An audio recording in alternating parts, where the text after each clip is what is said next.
Este trabajo académico está basado en el libro Sin tetas no hay paraíso de Gustavo Bolívar, publicado en el año 2005. Justificación. Esta novela ha sido una de las historias que antes de que el narco fuera popular para los canales nacionales,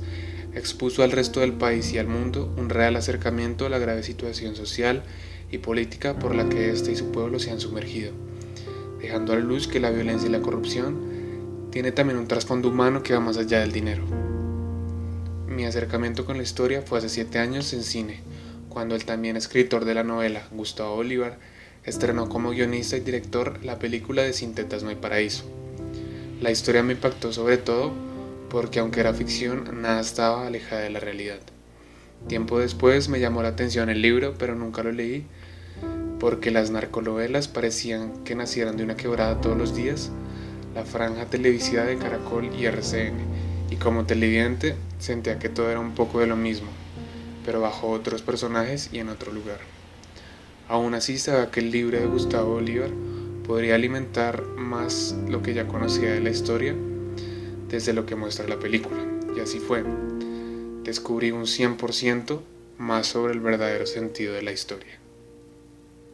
Contextualización política, histórica, social, religiosa y cultural. Esta es una obra contemporánea desarrollada en Colombia entre los 60s y los 70s, en pleno crecimiento del narcotráfico, sobre todo en las ciudades de Pereira, Cali y Bogotá. Sin embargo, esta situación no se remite solamente a espacio-tiempo totalmente específico, ya que la lucha contra el narcotráfico, una mejor educación, mejores oportunidades laborales y un cambio en la mentalidad social de las clases bajas sigue siendo un tema de lucha en la actualidad. El contexto político-social en este libro proporciona lo que podría llamarse la raíz de la situación en la que se encuentran sumergidos los personajes, ya que ésta proporciona el espacio para que los conflictos presentados se justifiquen por una suma de distintas causas que resultará siempre en terribles consecuencias. Se pensaría que si alguien quiere escribir una historia sobre narcotráfico, la mejor idea sería escribir sobre un gran capo o un gran cartel. Sin embargo, Gustavo escoge como protagonista a una niña de 14 años, que cualquiera que no supiera nada de ella diría que es una niña común y corriente, que nada tendría que ver con esta problemática que encierra un ciclo constante de delitos y tragedias. Aún así, Catalina y todas las mujeres de una sociedad prostituida parecen ser los mejores testigos y lastimosamente una de las víctimas más afectadas tras esta situación. Vemos aquí a la mujer rebajada a un objeto que hace parte de todo un comercio, que aunque violento e inhumano, pareciese concebirse como una situación natural dentro del mismo capitalismo al que los mismos personajes están acostumbrados. Más allá de esto, el objeto es un objeto de deseo por parte del hombre, que se encuentra sumergido a una constante lucha de poder que se representa su triunfo en el capitalismo, con dinero que parece ser la varita mágica del siglo XXI,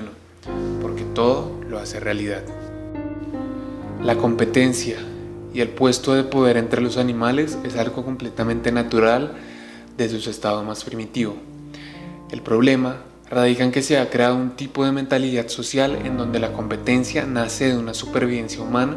en donde su misma especie alcanza la superioridad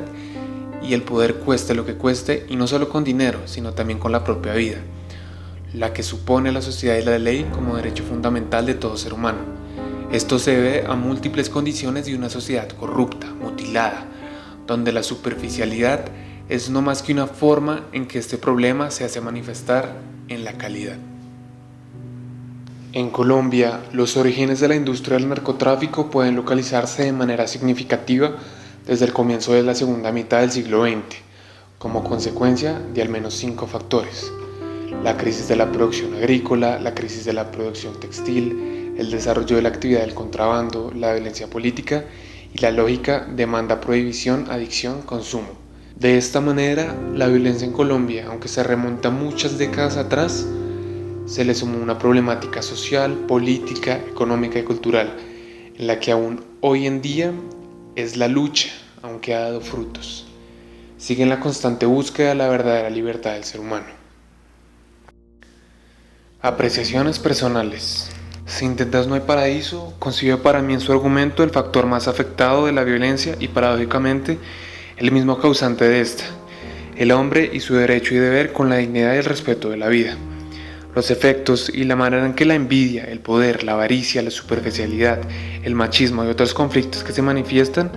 no son ajenos muchas veces al inicio de la verdadera violencia de un país, que nunca va a encontrar la libertad si ni siquiera la propia persona la puede concebir para sí misma, pero que tampoco se podrá considerar como la única responsable de los hechos, porque en esa situación social se refleja lo que es la falta de construcción de una sociedad sólida en donde, por desgracia, los sectores más marginados son siempre los más afectados. Definitivamente, leer y profundizar más sobre esta historia alimentó el argumento de la película y justificó para mí su evolución y su internacionalización, al punto de tomarla como una lección social de la que lastimosamente todos somos conscientes, pero sigue sucediendo día a día no muy lejos de nosotros. Una lección que también reflexiona sobre la guerra, una guerra donde el peor enemigo somos nosotros mismos, que al igual que Catalina, tras perseguir un sueño que creía que cambiaría su vida, terminó por convertirla en la propia autora de la condena de las tragedias que se encadenaron en un paraíso muy distinto al que ella tenía en mente. Un paraíso que se desdibujó tanto que desapareció al igual que su propia vida.